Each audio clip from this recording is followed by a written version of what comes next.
Each week, a top country star stops by the studio to give me a hand in counting down the hits. So on this week, Blake Shelton is here. Hey, buddy. I was just thinking, the last time you were here was February, and then you were just another, you won a CMA award, but you were just another hillbilly singer.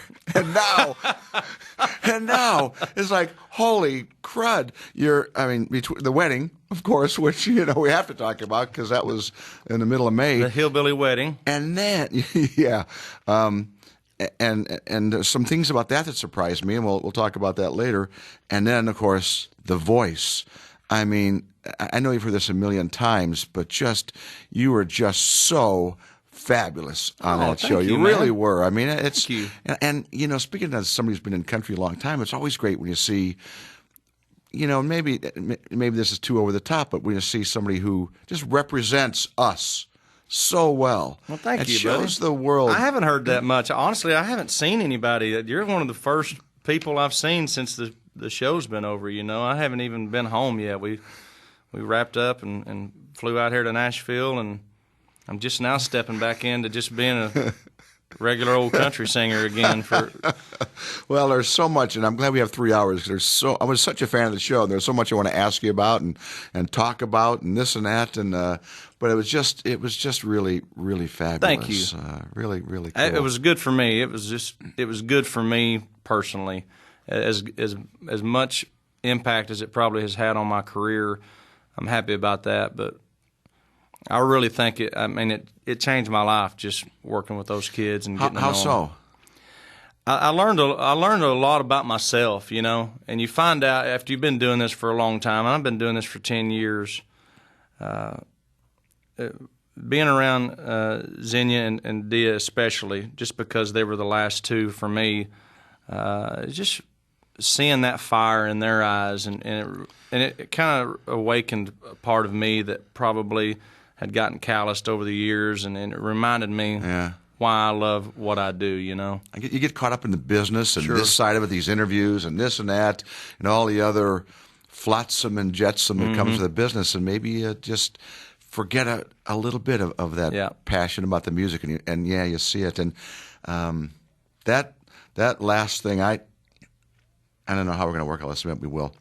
But when they cut to you on camera when Miranda and Dia were singing, I'm just going, I could hardly wait to see Blake to say, just what were you thinking at that exact moment? I mean, because that was just it wasn't just those two, because you were part of that. It was very cool.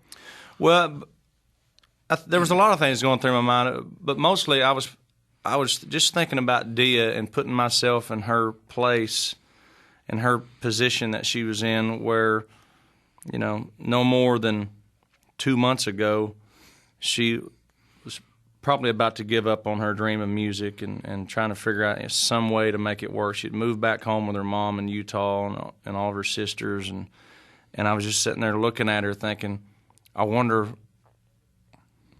what's going through her mind. I mean, there she is standing on stage with Miranda Lambert. I mean, not just a country music star, a huge presence in all of music, and she's standing there singing Miranda's biggest hit with her on one of the biggest hits in music of the last 5 years. Yeah, and on on one of the biggest shows, and it's just like I was just so happy for her because you get so emotionally invested, or I did, in Dia, and it was like, of course, I don't have kids, but I never wanted to see something happen for somebody so bad, and I really did. And it was it became emotional for me. It really did. I thought that your comment right there at the end, where you said, I guess I should have had something planned for this moment. But it seems so honest and off the cuff, and just realizing that, wow, you have become family. I mean, that was just She has, and it's funny because, a lot of people just, Miranda came and appeared on the show and was gone, but they don't realize that she's watching this too, and she's a part of. She's in L.A. and she's getting to meet these girls and guys that were on my team, and more, starting to care about them and sending them, messages or whatever, trying to stay in contact with them, let them know that she's excited for them and stuff, till it gets down to that moment. And although that was the first time that the people at home saw Miranda and Dia together, Miranda was right there too. I mean, Miranda wanted that really badly for Dia, and I, honestly, I think that you'll probably see once Dia, figures out what her plan is. I mean, her and Miranda will probably write together, and Wow. that's kind of how these things happen naturally. Dia just has a head start on things again.